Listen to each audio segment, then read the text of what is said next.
Assalamualaikum warahmatullahi wabarakatuh. Perkenalkan, nama saya Arif Budi Alfian dengan NIM 200505230002 dengan prodi S1 Akuntansi DLC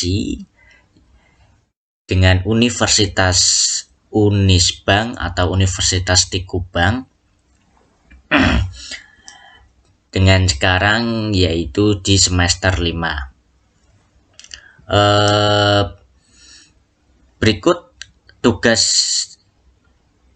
audit manajemen saya guna melengkapi penilaian UTS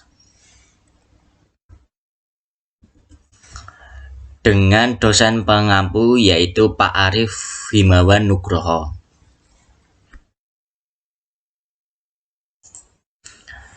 Langkah-langkah audit manajemen.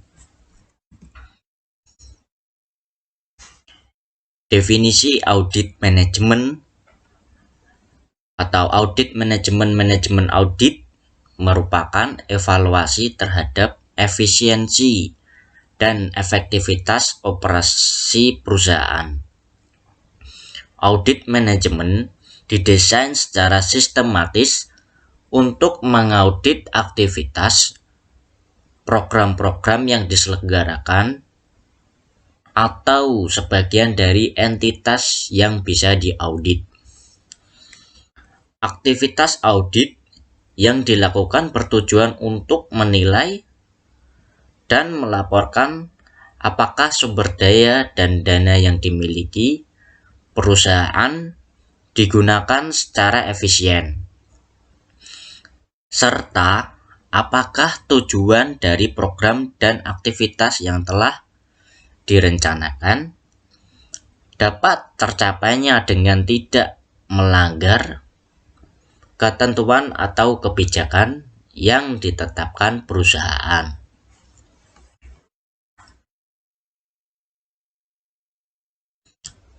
Ruang lingkup audit manajemen. Ruang lingkup audit manajemen mencakup semua aspek kegiatan manajemen.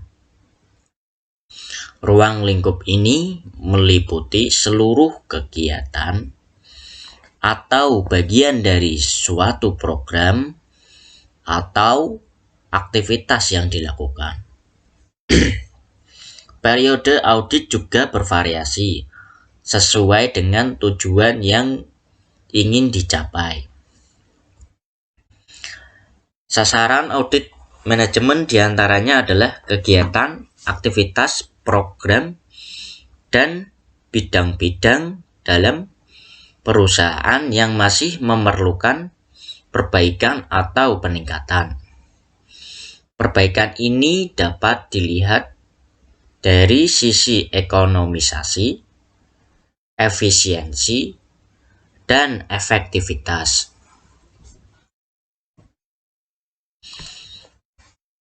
Ruang lingkup akuntansi manajemen.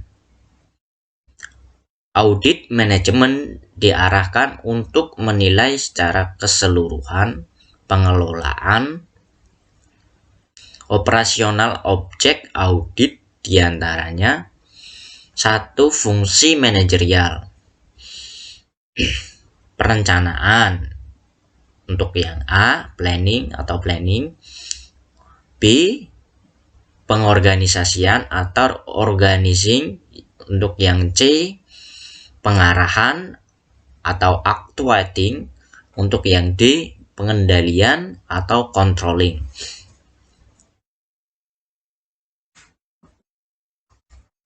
Kedua, fungsi bisnis. A. Audit fungsi pemasaran.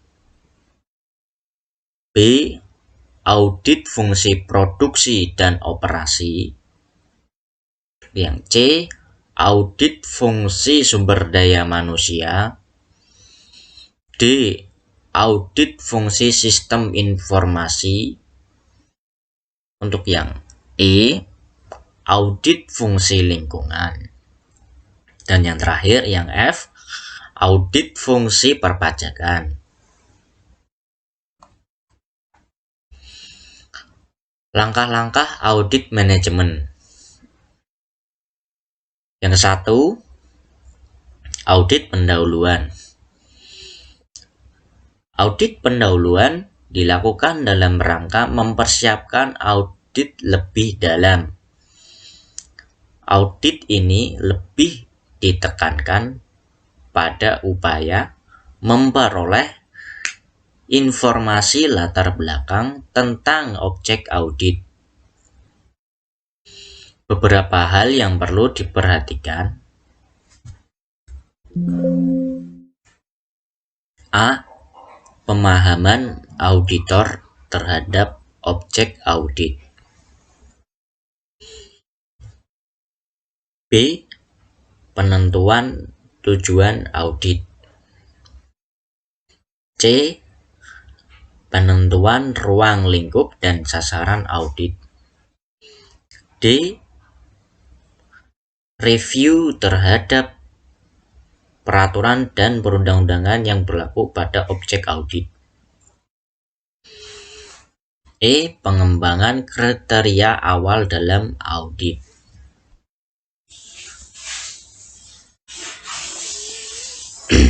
Pemahaman auditor terhadap objek audit.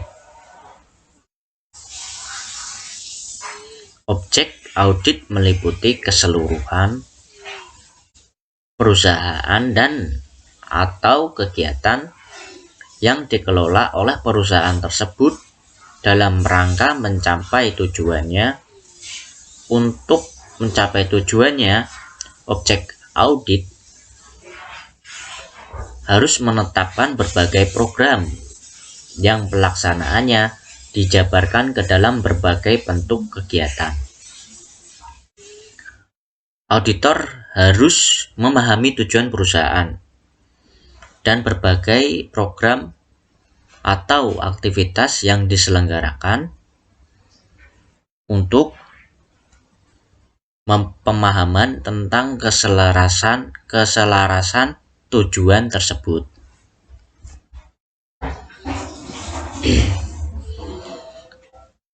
Dalam pemahaman terhadap objek audit, auditor harus mendapatkan informasi tentang sumber daya atau kapasitas aktivitas yang dimiliki objek audit dalam melaksanakan berbagai kegiatan. Auditor harus membuat kesimpulan sementara secara umum atas pemahamannya terhadap objek audit. Berbagai informasi yang diperoleh dalam tahap ini termasuk indikasi adanya kelemahan-kelemahan yang perlu diperbaiki menjadi dasar dalam membuat kesimpulan tersebut.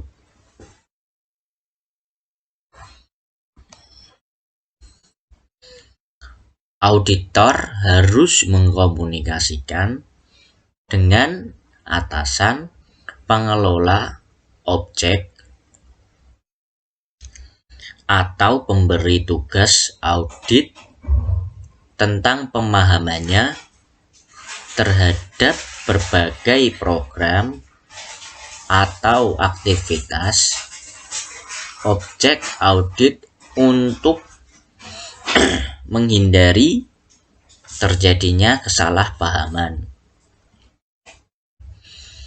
Komunikasi ini lebih efektif jika dilakukan secara tertulis dengan meminta tanggapan pemberi tugas audit tentang hal-hal berikut. Untuk yang pertama, informasi yang mendukung tujuan audit. Yang kedua, informasi yang mengarahkan ruang lingkup audit. Yang ketiga, informasi yang mengarah pada tujuan audit. Dengan itu, auditor juga harus mendapatkan tanggapan tentang kesimpulan umum yang telah diajukannya untuk memantapkan hasil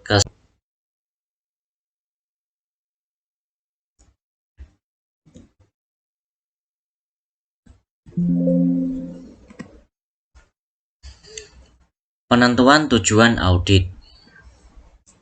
Tujuan audit harus mengacu pada alasan mengapa audit harus dilakukan, pada objek audit, dan didasarkan pada penugasan audit. Dalam merumuskan tujuannya, auditor dapat melakukannya dengan cara sebagai berikut. Pertama, mengidentifikasi tujuan yang ada yang mungkin mempunyai arti penting pada pemberi tugas. Kedua, mempertimbangkan tujuan audit yang telah ditetapkan pada masa sebelumnya. Yang terakhir, membahas dengan pemberi tugas dan pengelola objek audit. Tujuan audit harus mengacu pada alasan mengapa audit harus dilakukan, pada objek audit, dan didasarkan pada penugasan audit. Beberapa alasan yang mendasari diperlukannya audit manajemen termasuk diantaranya: 1. Terjadinya pemborosan atau ketidakefisienan penggunaan sumber daya perusahaan. Kedua, tujuan yang telah ditetapkan tidak tercapai. Ketiga, adanya alternatif yang lebih baik dalam pencapaian tujuan yang telah ditetapkan. 4. Terjadinya penyimpangan dalam penggunaan sumber daya. Kelima, adanya penyimpangan terhadap peraturan dan kebijakan perusahaan. Yang keenam, sistem informasi dan pelaporan yang kurang baik.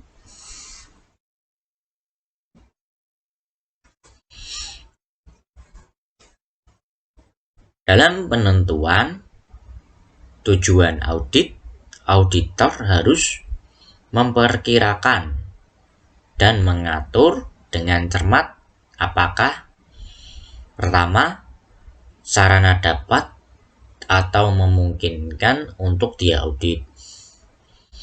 Kedua, sumber daya cukup tersedia untuk melaksanakan audit.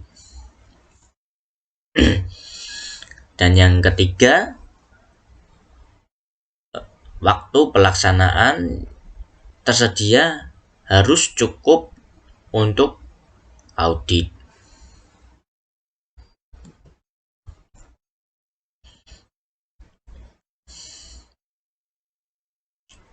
Hal berikut ini mengandung risiko kegagalan tinggi terhadap keberhasilan pencapaian tujuan objek audit yang harus diperhatikan auditor.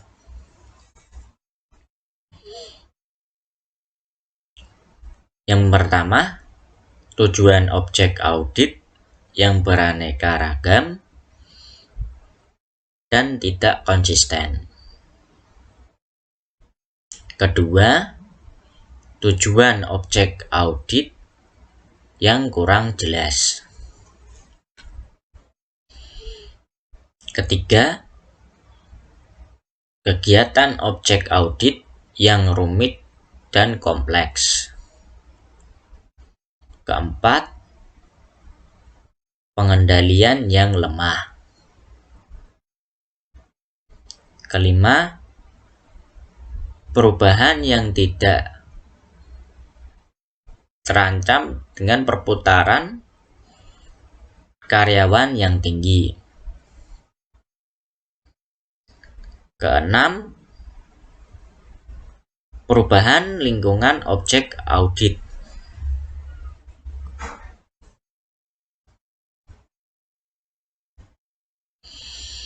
Penentuan ruang lingkup dan tujuan audit. Ruang lingkup audit menunjukkan luasnya area dari tujuan audit. Secara garis besar, ruang lingkup audit manajemen terdiri atas: pertama, badan keuangan dengan mencakup A. Pengendalian dan pertanggungjawaban dana dan kekayaan lain serta kewajiban perusahaan. B. Pertanggungjawaban audit dari kegiatan yang dilakukan. C. Penyelenggaraan catatan akuntansi. D. Laporan keuangan. E. Pemanfaatan sistem akuntansi yang dimiliki perusahaan.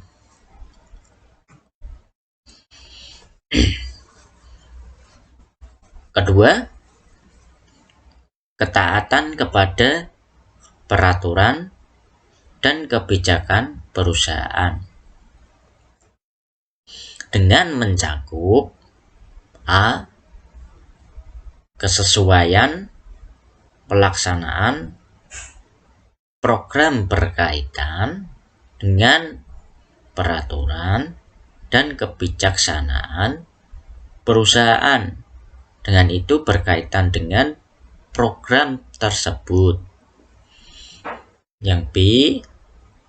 Kesesuaian penerimaan dan penggunaan dana berkaitan dengan peraturan dan kebijaksanaan perusahaan berkaitan dengan program tersebut.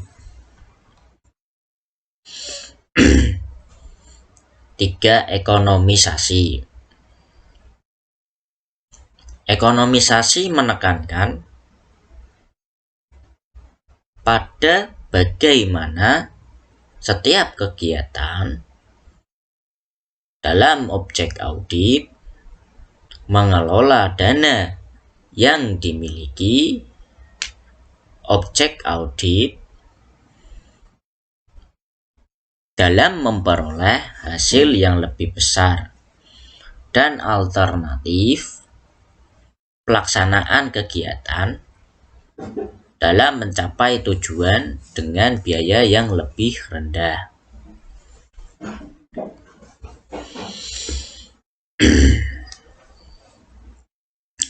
5. Efisiensi. Efisiensi mencakup optimalisasi penggunaan sumber daya untuk mencapai tujuan yang telah ditetapkan. 6. Efektivitas mencakup A. Pencapaian tujuan program dan kegiatan yang sudah ditetapkan. B. Pemanfaatan hasil program. C. Pengaruh pemanfaatan hasil program atau kegiatan terhadap pencapaian tujuan perusahaan dengan secara keseluruhan.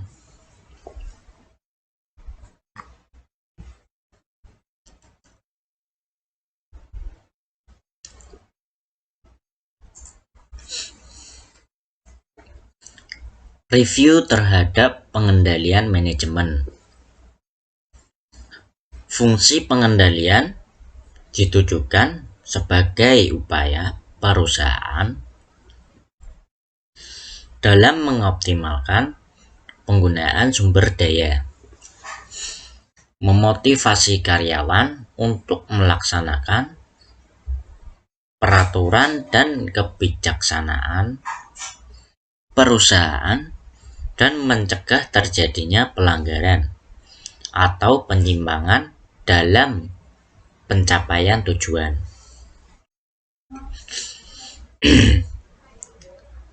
Hal-hal yang dipertimbangkan dalam pengendalian manajemen. A. Pernyataan tujuan perusahaan. B. Rencana perusahaan yang digunakan untuk mencapai tujuan. C. Kualitas dan kuantitas SDM yang sesuai dengan tanggung jawab dan adanya pemisahan fungsi yang baik.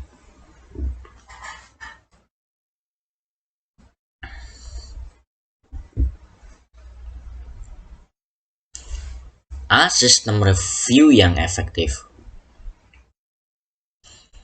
Dalam sistem review yang baik, pelaksanaan supervisi harus dilakukan secara memadai. Supervisor harus mampu mengarahkan pelaksanaan prosedur berjalan secara ekonomis,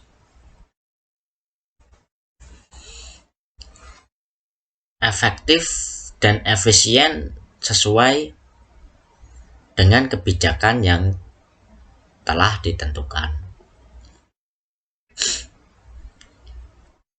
Auditor juga harus melakukan audit terhadap semua rencana yang dibuat berdasarkan aktivitas yang akan dilakukan. Auditor juga harus menelusuri semua metode yang digunakan oleh manajemen dalam membandingkan pelaksanaan aktivitas yang sesungguhnya dengan rencana yang berkaitan dengan aktivitas tersebut.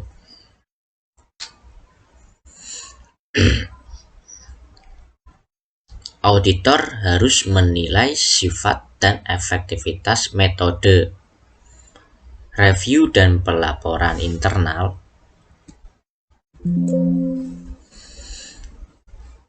yang berhubungan dengan masing-masing aktivitas yang diaudit. Efektivitas sistem pelaporan internal perusahaan dinilai dari hal-hal berikut.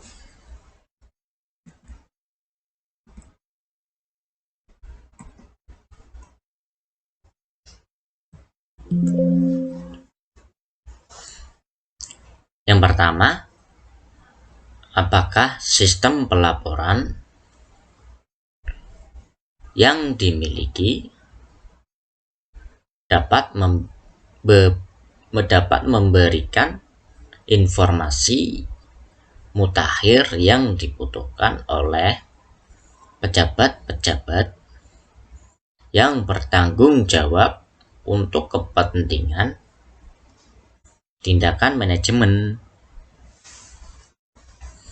Kedua, apakah ada keharusan dari setiap pelaksanaan untuk melaporkan secara tertulis setiap hasil kerja atau aktivitas yang dilakukan.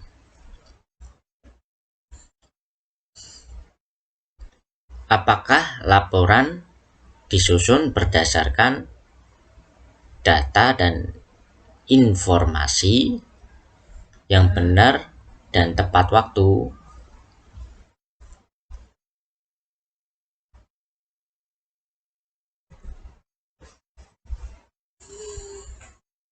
Kesimpulan hasil review dan pengujian terhadap pengendalian manajemen dapat memberikan gambaran kepada auditor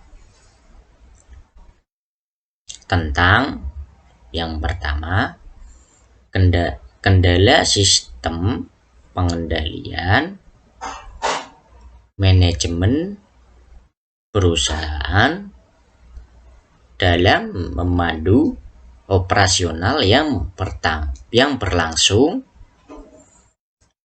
pada perusahaan tersebut, dan kemampuannya dalam memenuhi kebutuhan dokumentasi, pengukuran dan penilaian terhadap aktivitas yang dilaksanakan. Kedua, apakah tersedia cukup bukti yang dibutuhkan dalam pengembangan tujuan audit, sementara menjadi tujuan audit yang sesungguhnya atau sebenarnya, sehingga dapat dipergunakan sebagai tujuan audit selanjutnya.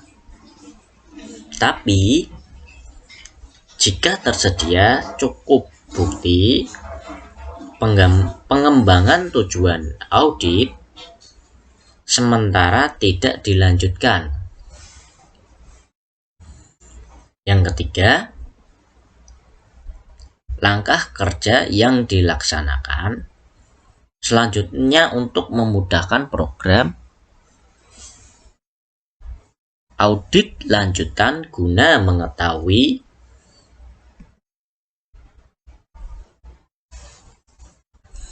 tujuh langkah yang dilakukan auditor dalam melakukan review dan pengujian terhadap pengendalian manajemen perusahaan, yaitu untuk yang satu, menetapkan tingkat penting dan pekannya, adanya hal-hal pokok dari aktivitas yang diaudit. Yang kedua, menilai tingkat kerentanan aktivitas tersebut terhadap penyalahgunaan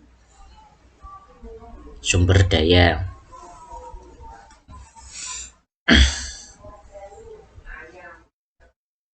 Kegagalan pencapaian sasaran dan ketidaktaatan terhadap ketentuan, peraturan, dan kebijakan yang ditetapkan perusahaan. Ketiga, mengidentifikasi dan memahami pengendalian manajemen yang sangat relevan. Keempat, menetapkan apa yang sudah diketahui tentang efektivitas pengendalian. Kelima, menilai dengan kecukupan desain pengendalian. Keenam, menetapkan melalui pengujian apakah pengendalian yang akan dilakukan tersebut cukup efektif. Dan yang terakhir, melaporkan hasil penilaian manajemen dan mendiskusikan tindakan.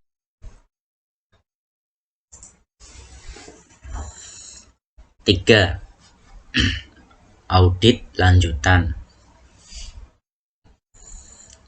bertujuan untuk mendapatkan bukti yang cukup dalam mendukung tujuan audit yang sesungguhnya,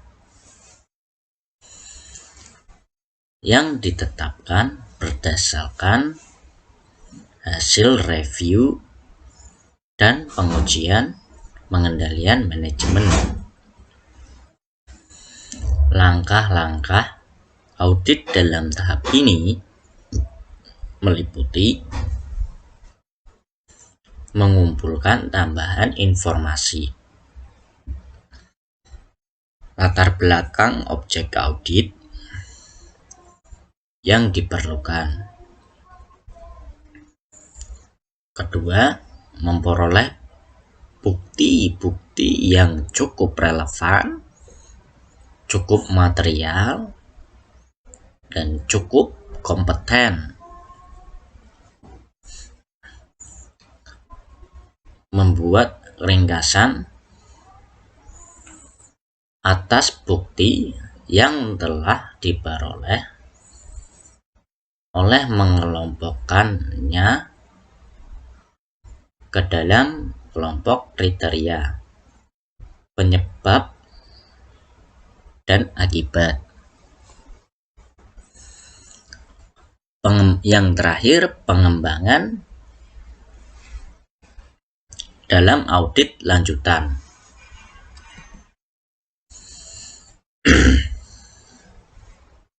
A. Mengumpulkan tambahan informasi latar belakang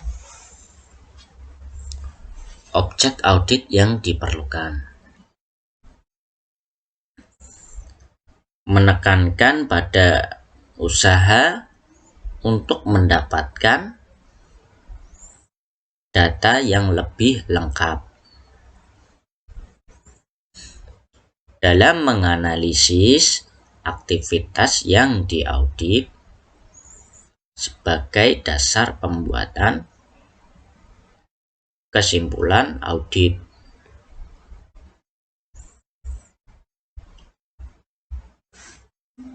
Data yang telah diperoleh memungkinkan didapatkan dari luar perusahaan yang memiliki relevansi dengan kegiatan yang sedang diaudit.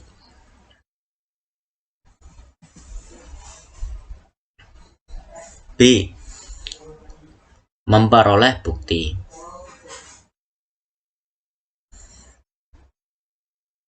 Bukti dari sudut pandang auditor adalah fakta dan informasi yang dapat digunakan sebagai dasar pembuatan kesimpulan audit.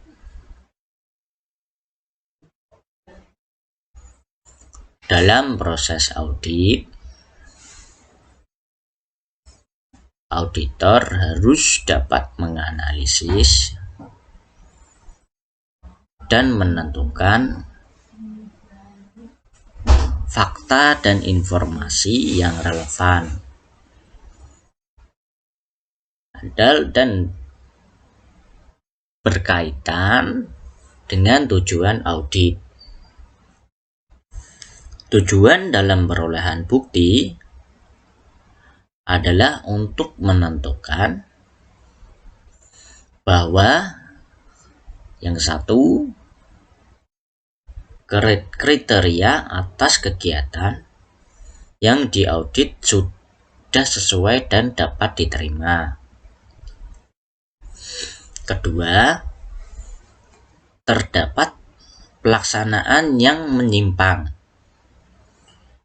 Dengan itu merupakan penyebab dari timbulnya akibat yang kurang menguntungkan bagi kegiatan yang diaudit. Ketiga, terdapat akibat yang cukup penting dan material dari terjadinya perbedaan antara kondisi dengan kriteria yang telah ditetapkan. Kriteria yang harus ada dalam bukti yang digunakan sebagai dasar dalam pembuatan kesimpulan audit sebagai berikut. Yang pertama, relevan, yaitu berhubungan dengan aktivitas yang sedang diaudit. Kedua, material, yaitu cukup berarti dalam mempengaruhi kesimpulan yang dibuat. Ketiga, kompeten, yaitu diperoleh dari sumber independen dan dapat dipercaya. Yang keempat, cukup, yaitu memadai sebagai dasar pembuatan kesimpulan.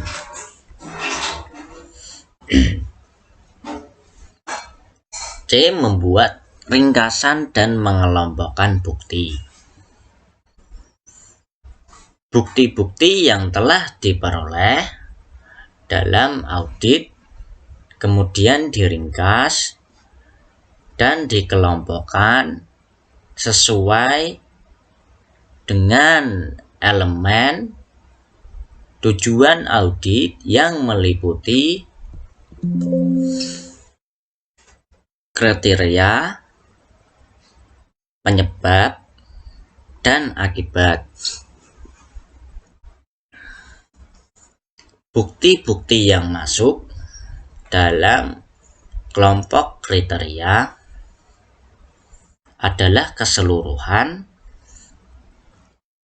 temuan audit yang berkaitan dengan norma standar yang ditetapkan dalam perusahaan dalam melakukan aktivitasnya.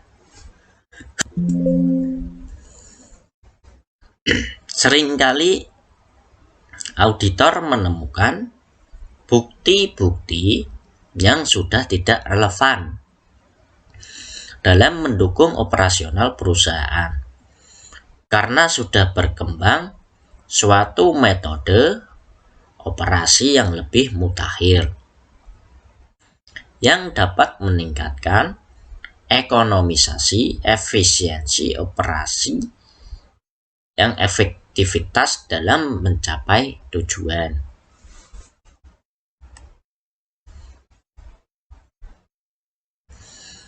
Sedangkan bukti-bukti yang termasuk dalam kelompok penyebab biasanya berupa berbagai tindakan menyimpang atau tindakan positif yang dilakukan yang merupakan sumber terjadinya ketidakekonomisan, ketidakefisienan operasi, dan ketidakefektifan pencapaian tujuan. Di samping penyebab-penyebab negatif, memungkinkan juga auditor menemukan penyebab-penyebab yang bersifat positif, yang secara relatif merupakan kebalikan penyebab negatif. Bukti-bukti tersebut yang merupakan kelompok akibat adalah bukti-bukti yang biasanya ditemukan terlebih dahulu.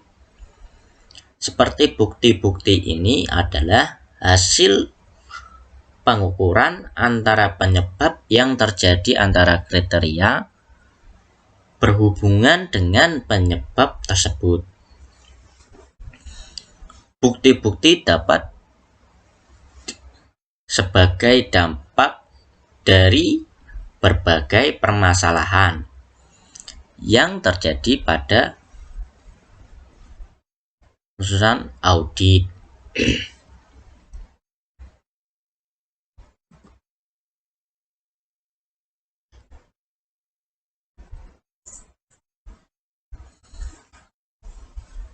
A. Pengembangan temuan dalam audit lanjutan.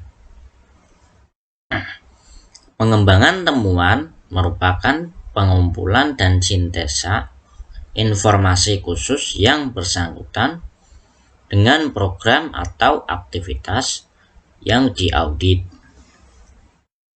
dievaluasi, dan yang dianalisis karena diperkirakan akan menjadi perhatian dan berguna pengguna laporan. Beberapa hal yang harus diperhatikan auditor dalam pengembangan temuan adalah: 1. Pertimbangan harus ditekan pada situasi dan kondisi pada saat program atau aktivitas tersebut berlangsung, bukan pada saat diaudit. 2. Pertimbangan atas kompleksitas dan besarnya sumber daya yang terlibat dalam program atau aktivitas yang diaudit.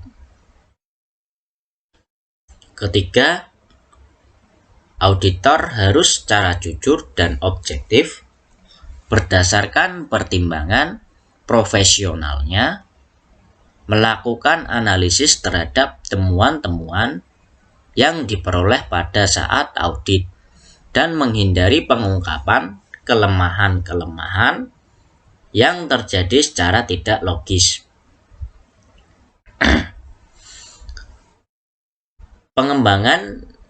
Yang keempat, pengembangan temuan harus dilakukan secara luas dan teliti,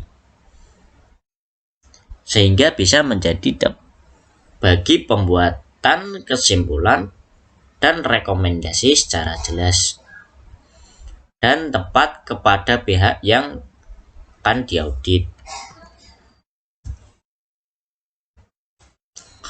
Perubahan luas dan arah pengembangan temuan. Informasi yang diperoleh selama pengembangan temuan mungkin mengarah pada perlunya melakukan perubahan arah terhadap audit yang telah terencana, atau perlu dilakukannya perluasan atau pengurangan ruang lingkup audit. Pengembangan temuan harus dilanjutkan terus selama temuan tersebut diyakini memberikan informasi yang mendukung keakuratan kesimpulan audit.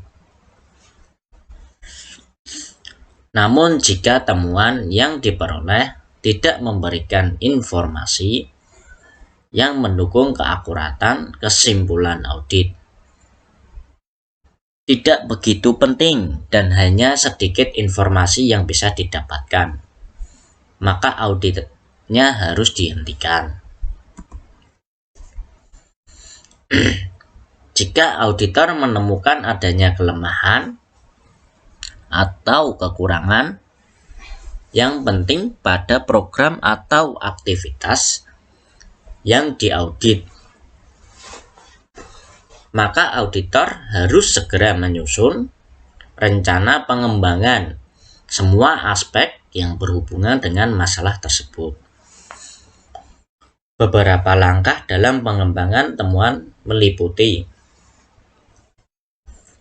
1. Mengenali batas-batas wewenang dan tanggung jawab pejabat yang terlibat dalam pelaksanaan program atau aktivitas yang diaudit. 2. Memahami secara seksama sebab-sebab terjadinya kelemahan pada program atau aktivitas yang diaudit. 3.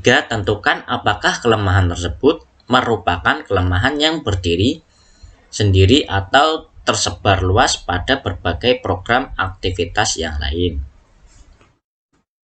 Keempat, menentukan akibat atau arti penting dari kelemahan tersebut. Kelima, menentukan rekomendasi saran-saran atau perbaikan. 4. Pelaporan. Pelaporan merupakan bagian akhir dari proses audit manajemen. Terdapat dua cara dalam menyajikan laporan audit manajemen. A. Penyajian yang mengikuti arus informasi yang diperoleh selama tahapan audit. B. Penyajian yang mengikuti arus informasi yang menitik beratkan penyajian kepentingan para pengguna laporan hasil audit. 5. Tindak lanjut. Tindak lanjut merupakan implementasi dari rekomendasi yang diberikan oleh auditor kepada manajemen perusahaan. Tindak lanjut menjadi komitmen manajemen dalam upaya peningkatan proses dan kinerja perusahaan atas beberapa kelemahan perusahaan yang masih terjadi. Kesimpulan hasil audit pendahuluan. Auditor harus membuat kesimpulan atas hasil audit pendahuluan yang telah dilakukan. Kesimpulan hasil audit pendahuluan memuat tentang hal berikut: daftar bidang kegiatan yang mendukung kelemahan yang akan dijadikan tujuan audit pada audit selanjutnya. Kedua, alasan mengapa bidang kegiatan tersebut memerlukan audit lanjutan. 3. Temuan-temuan sementara yang diperoleh berkaitan dengan bidang kegiatan